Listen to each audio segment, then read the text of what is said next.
오늘 우리에게 주시는 하나님의 말씀은 출애굽기 20장 12절 말씀입니다. 출애굽기 20장 12절 말씀. 자, 우리 한 절인데요. 우리 다 함께 한 목소리로 우리 하나님 말씀을 합독합니다. 시작.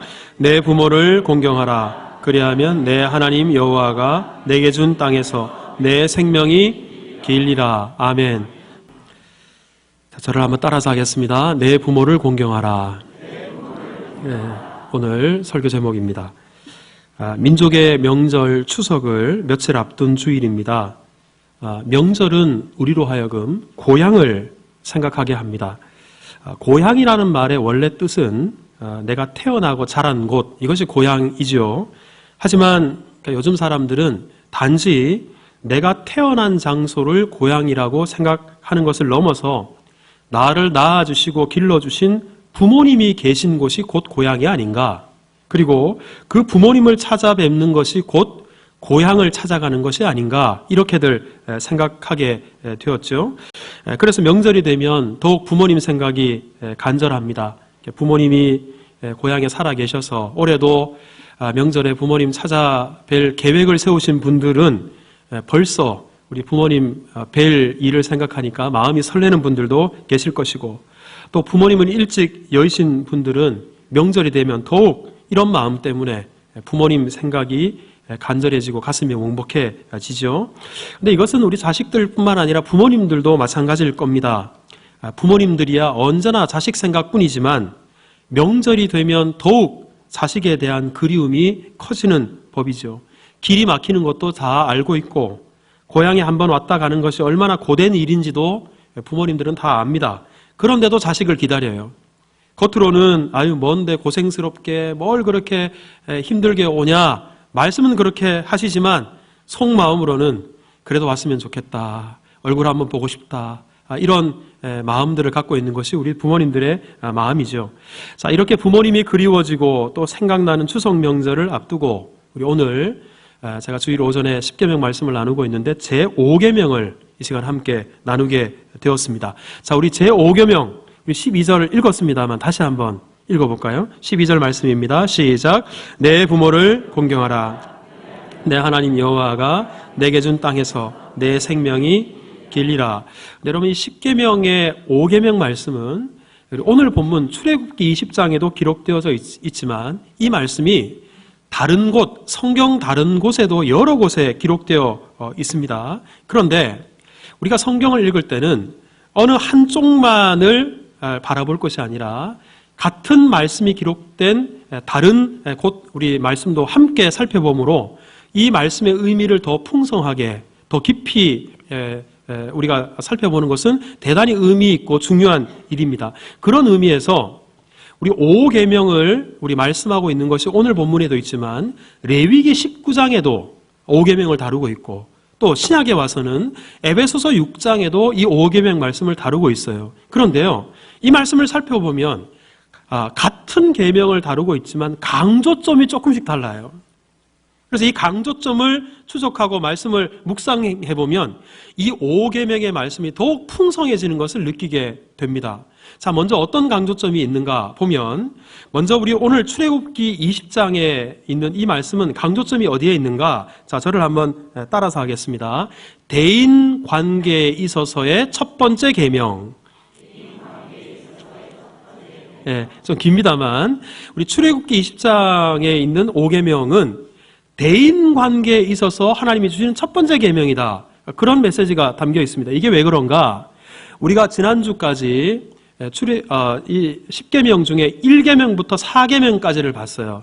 근데 1계명부터 4계명까지는 우리가 누구를 향해서 지켜야 될 계명입니까?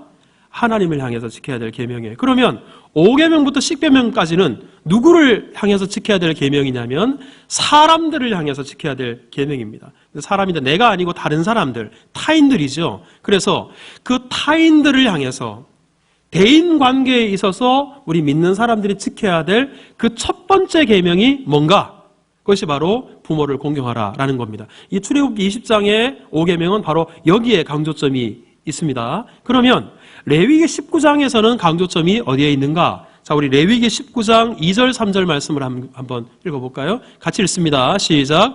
너는 이스라엘 자손의 온 회중에게 말하여 이르라. 너희는 거룩하라. 이는 나 여호와 너희 하나님이 거룩함이니라. 자, 여기서 보면 하나님이 이스라엘 백성들에게 말씀하십니다. 너희들 거룩하게 살아야 돼. 너희들 거룩해야 돼. 이렇게 말씀하셨어요. 그러면 어떻게 하면 거룩하게 사는 것인가? 그 다음 절을 볼까요? 같이 읽습니다. 시작. 너희 각 사람은 부모를 경외하고 나의 안식일을 지키라. 나는 너희 하나님 여호와이니라. 여기서는 강조점이 뭐냐면 바로 거룩하게 살아가는 첫 번째가 부모를 공경하는 거예요. 부모를 경외하는 거예요. 그래서 레위기 19장에서의 강조점은 바로 우리가 거룩한 하나님의 자녀로서 거룩하게 살아가기 위해서 첫 번째로 기억해야 될 계명, 그것이 바로 부모를 공경하는 것이다. 여기에 강조점이 있습니다. 좀 다르죠? 자, 이번에는 에베소서 6장에 나오는데 여기에는 어떤 강조점이 있는가? 자, 같이 읽습니다. 시작. 자녀들아, 너희 부모에게 순종하라. 이것이 옳으니라.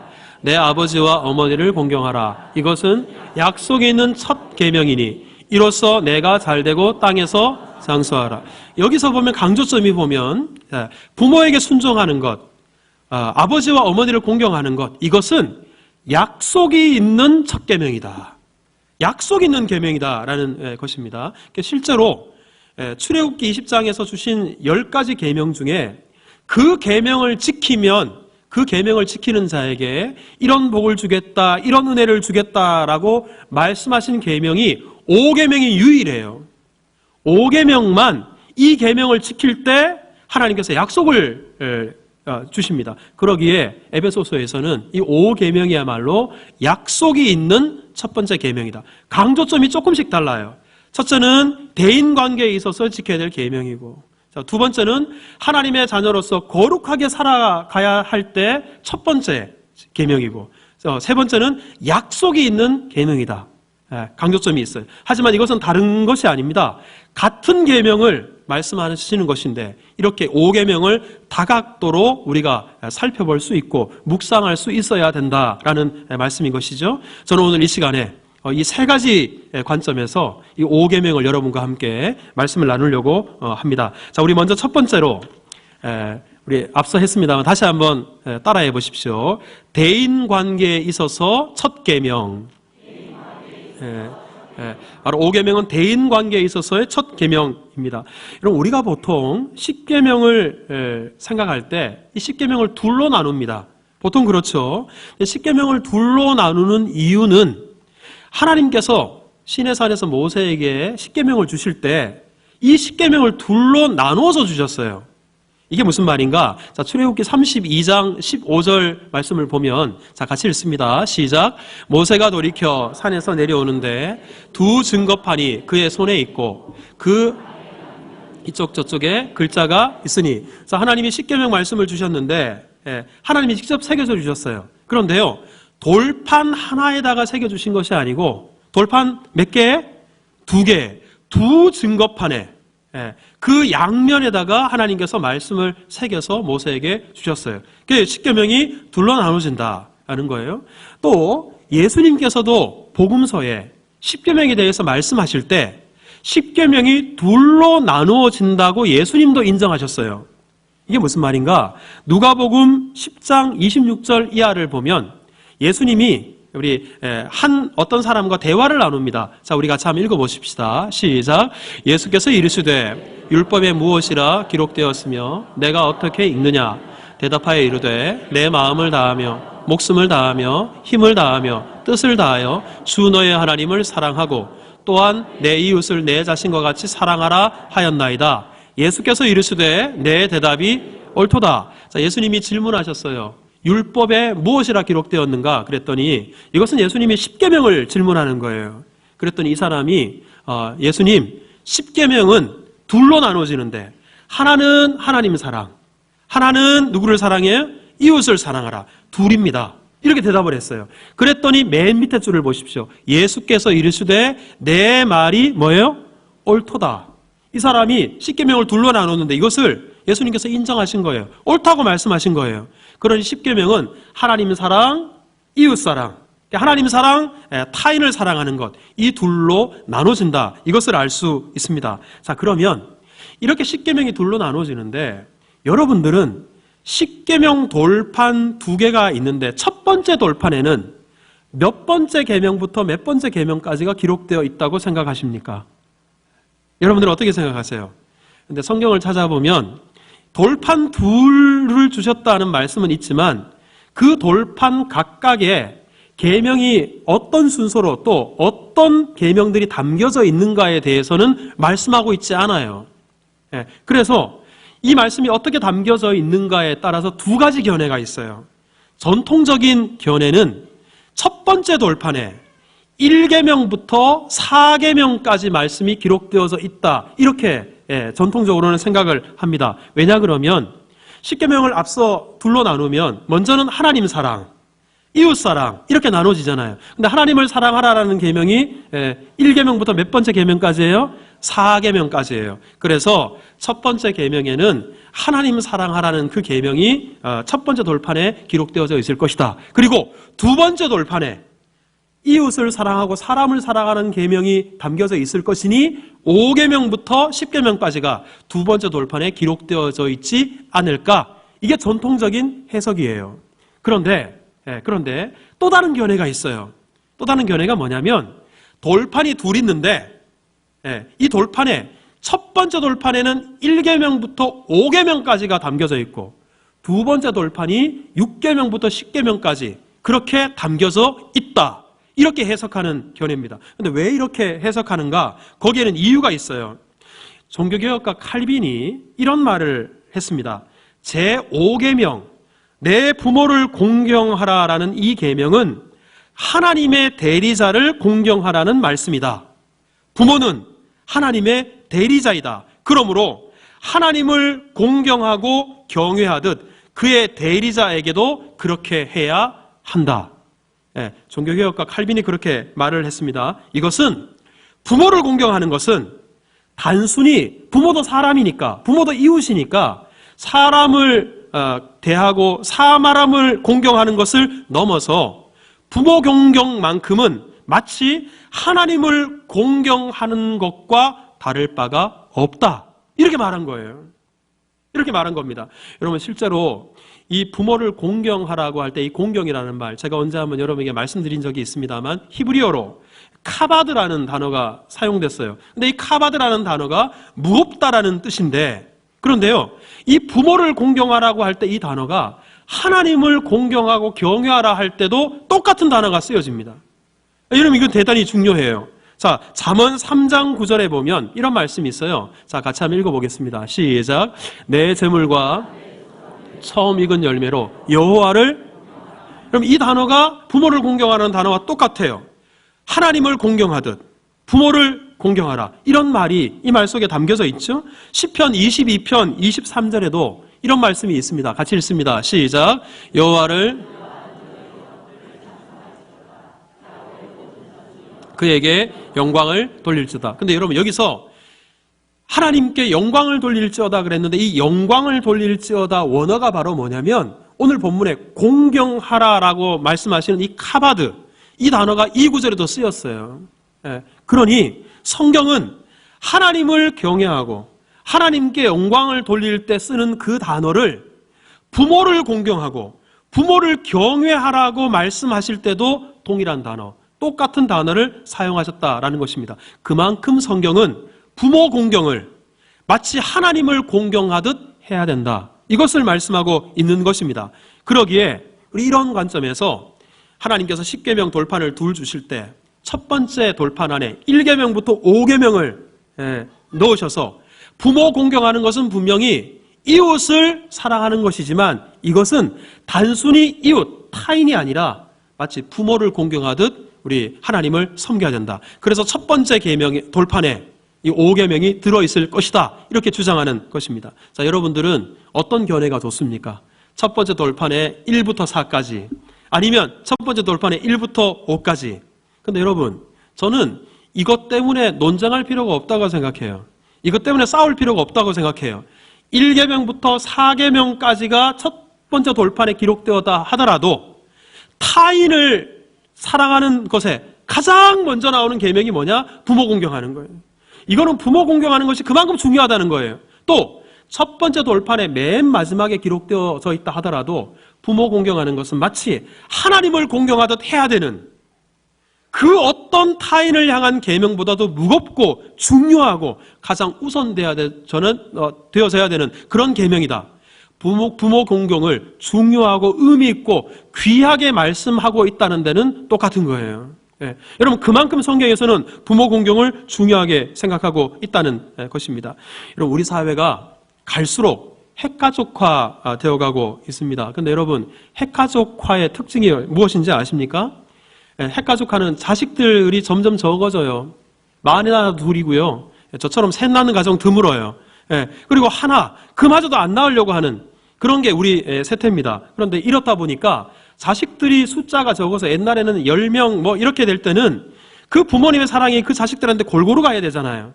예, 그러니까 자식들이 부모의 사랑을 훨씬 더 상대적으로 요즘에 비하면 덜 받는다, 적게 받는다 이렇게 생각을 했던 시대였습니다. 이처럼 부모가 요즘은 적게 낳으니까 자식을 사랑하는 마음은 옛날에 비해서 더 커져요.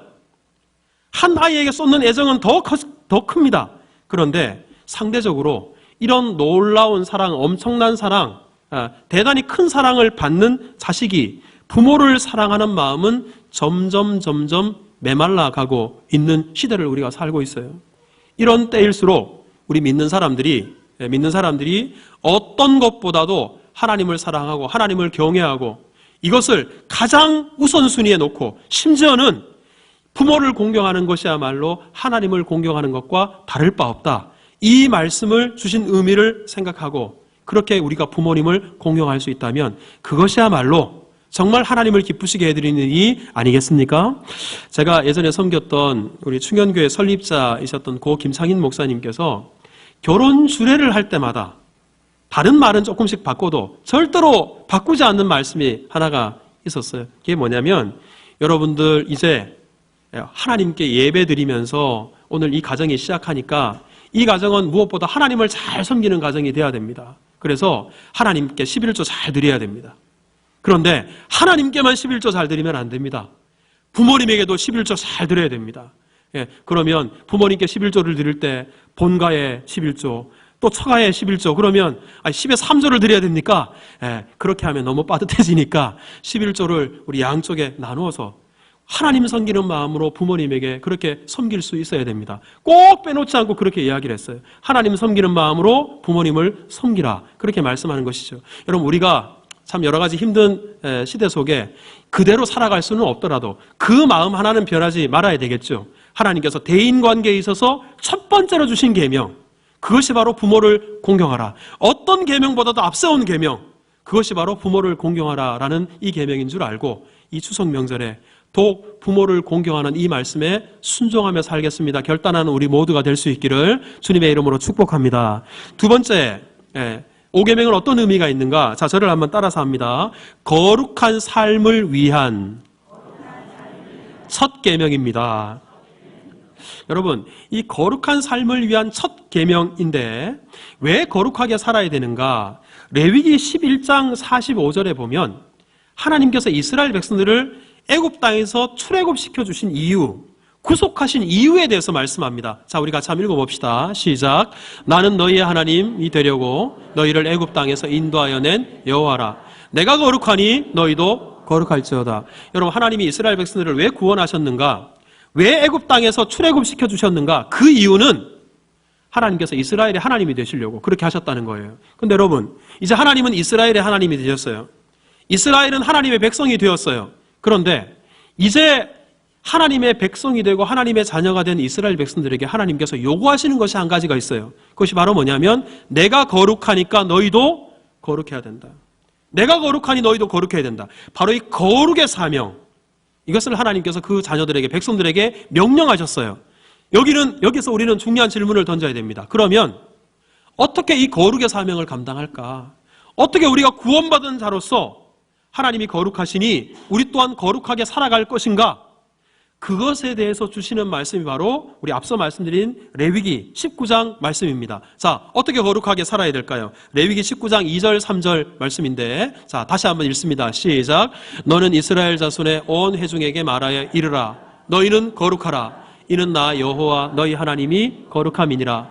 너희 각 사람은 부모를 경외하고 나의 안식일을 지키라. 나는 너희의 하나님 여호와이니라. 자, 여러분, 우리는 거룩의 사명이 있어요. 근데 어떻게 거룩하게 살 것인가? 여러 가지 방법이 있겠죠. 근데 그 중에 가장 첫 번째로 하나님이 말씀하시는 것, 그게 바로 뭐냐? 너희는 거룩하게 살아야 되는데 첫 번째가 바로 다름 아니라 부모를 경외하는 거예요. 부모를 경외하고 살아가게 될 때 그것이 바로 구별되게 사는 것이요, 거룩하게 사는 것이 된다.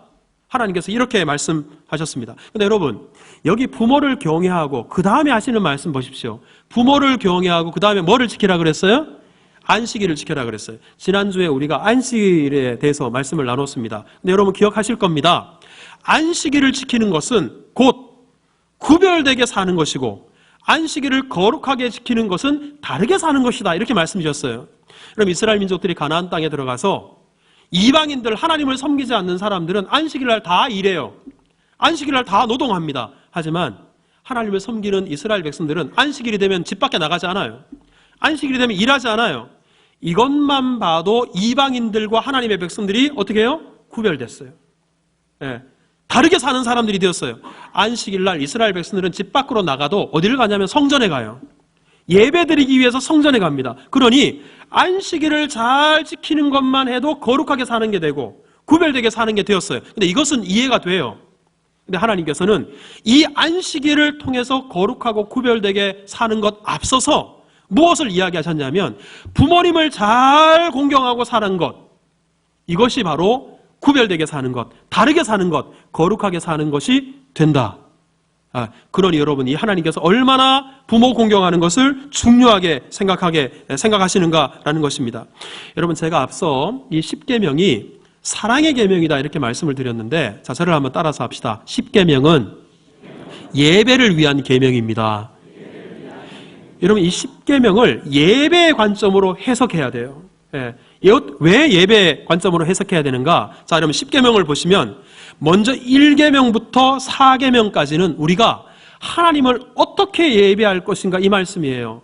자, 보십시오. 하나님은 여러분이 아닙니다. 하나님은 오직 한 분이에요. 하나님 한 분만 섬기는 게 예배자의 자세예요. 하나님을 예배할 때 우상 만들어 놓고 그 앞에 예배하는 것 아니에요. 하나님은 형상이 없어요. 신령과 진정으로 하나님 앞에 예배하는 거예요.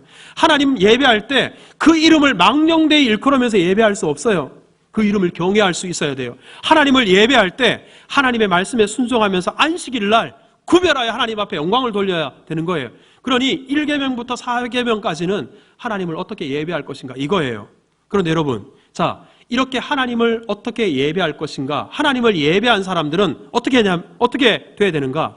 정말 하나님을 예배하는 자답게 예배자로서 이 세상 속에서도 삶의 예배를 하나님께 드려야 됩니다. 삶의 예배. 삶을 통해서도 하나님 앞에 영광 돌려야 돼요. 삶을 통해서 하나님 앞에 영광 돌리는 첫 번째 계명이 무엇인가? 5계명이 무엇입니까? 바로 내 부모를 공경하라. 부모 공경하는 것이 삶으로 드리는 예배의 첫 번째예요. 그리고 이것이야말로 우리가 거룩한 백성으로 거룩하게 살아가는 첫 번째 계명이 되는 것입니다. 여러분, 이것은 제가 이렇게 주장하는 것이 아니라 신약의 바울 사도가 이것을 대단히 강조했어요. 디모데전서 5장 4절 말씀을 보면 바울이 이렇게 말합니다. 자, 같이 읽습니다. 시작. 만일 어떤 과부에게 있거든 저희로 먼저 자기 집에서 효를 행하여 부모에게 보답하기를 배우게 하라. 이것이 하나님 앞에 받으실 만한 것이니라. 자, 여기서 보십시오. 자기 집에서 먼저 효를 행하고 부모에게 보답하기를 가르치라는 거예요. 자, 그런데 이렇게 효를 하고 부모에게 보답하고 부모를 공경하는 것, 이것이 부모만 기쁜 것이 아니라 맨 밑에 줄을 보십시오. 이것이 하나님께서 받으실 만한 것이다. 부모 공경하고 효를 다하는 것을 하나님이 기뻐 받으신다라는 사실입니다. 이것이야말로 바로 우리가 거룩하게 행하는 거예요. 하나님을 섬기는 것이 된다는 것입니다. 여러분 골로새서 3장 20절도 동일합니다. 같이 읽습니다. 시작. 자녀들아 모든 일에 부모에게 순종하라. 이는 주 안에서 기쁘게 하는 것이니라. 여러분 부모에게 순종하는 것, 이것이야말로 주 안에서 하나님을 기쁘시게 하는 것이 됩니다. 여러분 세상에 어떤 사람이 우리가 사람을 섬길 때 그 사람을 섬김으로 하나님을 기쁘시게 하는 것이 될 수 있습니까? 하나님께서 유일하게 부모를 기쁘게 하고 부모에게 순종하고 부모를 섬길 때 그렇게 된다고 말합니다. 왜냐하면 부모는 하나님의 대리자이기 때문에 그렇습니다. 부모를 섬김을 통해서 하나님 섬기는 것을 우리가 배울 수 있기 때문에 그렇습니다. 여러분 예수님께서도 이것을 말씀합니다. 요한복음 8장 49절에 같이 읽습니다. 시작. 예수께서 대답하시되 나는 귀신 들린 것이 아니라 오직 내 아버지를 공경함이거늘 너희가 나를 무시하는도다. 여러분 예수님께서 말씀하십니다. 나는 내 아버지를 공경한다. 내 아버지를 공경한다. 여러분 똑같은 말씀이에요. 오늘 본문의 이 공경이라는 것과 같은 단어예요. 예수님께서도 이처럼 하늘 아버지를 공경하고 살아감으로 본을 보여주셨으니 우리 또한 내 부모를 섬기는 것, 이것이야말로 거룩하게 행하는 것이요 하나님께서 기뻐 받으실 만한 삶의 예배가 된다라는 사실입니다.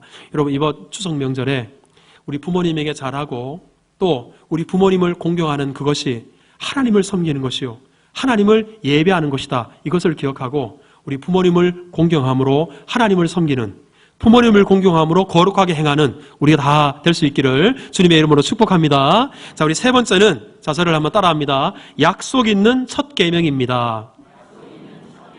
자, 우리 에베소서 6장 1절에서 3절까지 말씀을 다시 한번 읽습니다. 시작. 자녀들아 주 안에서 순종하라. 이것이 옳으니라. 내 아버지와 어머니를 공경하라. 이것은 약속에 있는 첫 계명이니 이로써 내가 잘되고 땅에서 장수하리라. 자, 여러분 여기서 보면 부모에게 순종하라. 내 아버지와 어머니를 공경하라. 이것은 약속이 있는 첫 계명이다 그랬어요. 이 계명을 지킬 때 하나님께서 복 주신다는 거예요. 이 계명을 지키실 때 하나님께서 은총을 허락해 주신다라는 것입니다. 자, 그런데요. 이 하나님께서 어떤 약속을 주셨는가? 성경에 보면 부모님을 공경하라라는 말씀이 나오면 어김없이 그 뒤에 약속이 따랐어요. 약속을 따랐어요.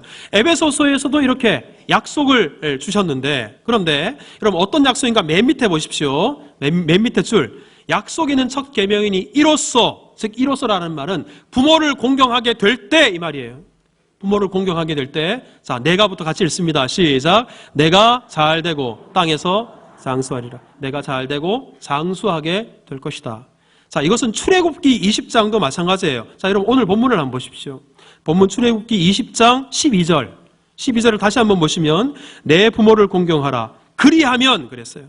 이 계명을 지키면, 자, 내 하나님부터 같이 읽습니다. 시작. 내 하나님 여호와가 내게 준 땅에서 내 생명이 길리라. 이 말씀에 순종하게 될 때 내 생명이 길리라. 하나님께서 말씀하셨어요. 자, 신명기 5장 16절에도 내 부모를 공경하라는 말씀이 있는데 같이 읽습니다. 시작. 너는 내 하나님 여호와께서 명령한 대로 내 부모를 공경하라. 그리하면 내 하나님 여호와가 내게 준 땅에서 내 생명이 길고 복을 누리리라. 어김없이 부모를 공경하라는 말씀 뒤에는 이처럼 하나님께서 주시는 약속이 있어요. 약속이 담겨져 있습니다. 그런데 이 약속을 우리가 묵상하게 될 때 이 질문을 아니할 수 없습니다. 그게 뭐냐면 과연 부모를 공경하면 우리가 오래 살게 되는가? 부모를 공경하면 우리가 장수하게 되는가 하는 것입니다. 여러분 이것은 문자 그대로도 해석할 수 있어야 되지만 동시에 문자에만 머물러 있지 말고 이 말씀 속에 담겨져 있는 영적인 의미를 같이 생각할 수 있어야 돼요. 먼저 문자적으로 이 말씀을 어떻게 받아들여야 되는가? 여러분 실제로 구약시대에 부모를 공경하지 않으면 죽였어요. 부모를 공경하지 않고 저주하고 부모를 업신여기면 그 사람은 죽였습니다. 여러분 신명기 21장 18절 이하에 보면 보십시오. 사람에게 완악하고 패역한 아들이 있어 그의 아버지의 말이나 어머니의 말을 순종하지 아니하고 부모가 징계하여도 순종하지 아니하면 그 성읍의 모든 사람들이 그를 어떻게 하라 그랬어요? 돌로 쳐 죽이라 그랬어요. 뿐만 아니라 부모를 저주하는 사람, 심지어 부모를 경홀히 여기는 사람, 이런 사람들도 성경에서는 반드시 죽이라 그랬어요. 반드시 죽여야 될 목록 가운데 부모를 공경하지 않는 사람이 들어있다는 거예요. 그러니 여러분, 이 부모 공경하지 않으면 일찍 죽어요. 돌에 맞아서. 그러니 부모 공경하라는 말씀을 잘 순종하게 될 적어도 이 심판을 받지 않는 겁니다. 하나님의 심판도 받지 않고, 그리고 백성들 사이에서 이 법의 심판도 받지 않게 되었으니 장수한다라는 말이 문자적으로도 의미가 있어요. 또 한 가지는 이런 부모의 역할 중에 하나가, 부모는 우리 아이가 태어날 때부터 부모에게 있어서 가장 중요한 것은 자식의 생명이에요. 태어나기 전부터도 마찬가지죠. 우리 산모가 우리 뱃속에 아기를 잉태하고 있을 때 무엇보다 자기 목숨보다도 더 중요하게 생각하는 게 뭐예요? 뱃속에 있는 아이의 안위입니다. 혹시나 이 아이가 어떻게 될까봐 감기약도 못 먹죠. 그리고 얼마나 조심합니까? 생각하는 것도 조심하게 하려고 그래요. 애가 태어났어요. 여러분 한번 추억해 보십시오. 처음 아기가 태어났을 때, 저도 첫 애가 태어났을 때를 기억합니다. 다 부모가 초보니까 이렇게 해도 죽을 것 같고 저렇게 해도 죽을 것 같고 어떻게 손을 대지를 못하겠어요. 엎드려 있어도 숨 못 쉬는 게 아닌가 싶고, 그리고 젖을 먹다가 뭐 하다가 뭐 컬럭컬럭 하면 저 기침하다가 죽는 게 아닐까. 아이를 볼 때마다 부모의 관심은 늘 자식의 생명에 가 있어요. 그래서 이 자식이 좀 장성해서 밖에 나갈 때도 부모님들이 건네는 말, 당부하는 말들 대부분이 생명과 연관이 있어요. 너 나가면 길 조심해라, 차 조심해라, 물 조심해라, 불 조심해라. 부모의 말에 여러 가지 당부의 첫 번째가 뭐냐면 자식의 생명과 연관이 있는 거예요. 그러기에 그 부모를 공경하는 마음으로 부모의 말씀 순종 잘하면 그것이 결국 자기의 안위, 자기의 생명을 보존하게 되는 지름길이 된다는 거예요. 그런 의미에서 부모를 공경하는 것은 장수하게 된다는 그 말이 맞아요. 그러니 이 말씀을 문자 그대로 이런 측면에서 우리가 이해할 수 있는 것입니다. 하지만 여기에서 더 확대되는 것은 조심스러워요. 왜냐? 정말 부모님 효도 다 지극정성으로 하는 우리 자식이 정말 다 90살, 100살 살고 단명하는 사람은 다 불효해서 일찍 단명하는가? 우리가 이렇게 단편적으로 생각할 수 없는 거예요. 그러니 오늘 말씀은 영적으로 우리가 이 말씀을 접근해야 되는 것입니다. 그런데 여러분, 이렇게 그 땅에서 내 생명이 길리라라는 말씀은 오늘 이 5계명뿐만 아니라 하나님께서 다른 곳에서도 이 말씀을 하십니다. 자, 신명기 4장 40절을 한번 볼까요? 신명기 4장 40절 말씀인데 같이 읽겠습니다. 시작. 오늘 내가 내게 명령하는 여호와의 규례 명령을 지키라. 너와 내 후손이 복을 받아 내 하나님 여호와께서 내게 주시는 땅에서 한없이 오래 살리라. 여기서 하나님께서 이스라엘 백성들에게 말씀하십니다. 이 10계명뿐만 아니라 율법의 많은 말씀들을 주시면서 너희들 내가 명하는 이 말씀, 하나님의 말씀을 순종하고 이 말씀을 잘 지키고 살면 너희들이 들어가게 되는 그 땅에서 한없이 오래 살리라. 여러분, 이 한없이 오래 산다라는 말은 다른 말로 하면 영원히 살리라 이 말씀이에요. 그럼 여러분, 이 말씀을 문자 그대로 우리가 해석하면 이스라엘 백성들이 가나안 땅에 들어가서 말씀에 순종만 하면 영원히 산다는 뜻인가? 그건 아니에요, 여러분. 우리 사람들은 태어나면 반드시 죽어요. 그런데도 하나님께서 하나님 말씀에 순종하게 될 때 가나안 땅에 들어가서 한없이 오래 살리라. 이것은 무엇을 가리키는가? 여러분, 가나안 땅은 하나님의 땅이에요. 그리고 이 하나님의 땅에서 하나님의 백성답게 하나님 말씀에 순종하는 것, 이것은 무엇을 가리키냐면 영원한 하나님의 나라를 상징합니다. 그리고 한없이 오래 살리라라는 이 말씀은 하나님 나라에서 장차 우리가 누리게 될 영원한 생명을 예표하고 상징하는 말씀이 되는 것입니다. 그러기에 이 땅에서 여러분, 천국이라는 것은 우리가 꼭 죽어서 하나님 나라에 가서만 우리 천국을 경험하는 게 아니죠. 이 세상에서 우리가 하나님의 자녀로서 하나님 말씀에 순종하며 살아가는 것 자체가 천국 백성으로 이 땅에서 하나님 나라를 누리면서 사는 거예요. 그러기에 이 땅에서 우리가 하나님 말씀에 순종함으로 부모를 공경하고 살아가는 것 자체가 하나님의 나라 백성으로 하나님의 자녀로서 천국을 누리고 살아가는 것이 됩니다. 이것이야말로 한없이 오래 살리라. 그리고 이 하나님 말씀에 순종하고 사는 사람들은 결국 훗날 영원한 하나님의 나라에서 한없이 오래 살리라. 그리고 영원히 살게 되리라. 이 약속이 우리에게 주어지게 되는 것이에요. 그러기에 오늘 이 말씀은 간단하게 말하면 내 부모를 공경하고 살아가는 것이야말로 영원한 천국에 들어가게 될 하나님의 백성들, 구원받은 사람들에게서 나타나야 될 마땅한 증거요. 그리고 천국 백성들, 영원한 생명을 소유한 사람들은 마땅히 부모를 순종하고 살고 부모에게 공경하고 살아야 된다. 이 말씀이 바로 이 약속 속에 담겨져 있는 것입니다. 여러분, 이 5계명, 특별히 우리 추석 명절을 앞두고 이 말씀을 같이 상고했는데 여러분, 이번 우리 명절에 조상이 아니라 살아계신 우리 부모님, 살아계실 때 부모님을 공경하고 내가 다 아는 말씀을 부모님이 하더라도 그 말씀을 가볍게 여기지 말고 무겁게 여기고 또 부모님을 기쁘시게 해드릴 수 있는 일이 무엇일까? 그것을 생각하고 우리 부모님을 공경하는 것을 실천할 수 있다면 이 명절이 더 풍성한 명절이 될 것입니다. 또 부모님을 섬기고 공경하고 싶어도 일찍 세상을 떠나셔서 우리가 섬길 수 없다면 여러분, 우리 부모님이 남겨주신 믿음의 유산을 우리가 잘 간직하고 우리 또한 믿음으로 살고 믿음으로 죽음을 맞이하게 될 때 영원한 하나님의 나라에서 다시 부모님을 만날 수 있어요. 이것이야말로 우리 돌아가신 부모님을 위한 최고의 효도라는 것을 기억하고 이 땅에서 믿음으로 행하여 더욱 하나님을 기쁘시게 하는, 하늘 아버지를 기쁘시게 하는 우리 모든 효자 성도들이 다 될 수 있기를 주님의 이름으로 축복합니다.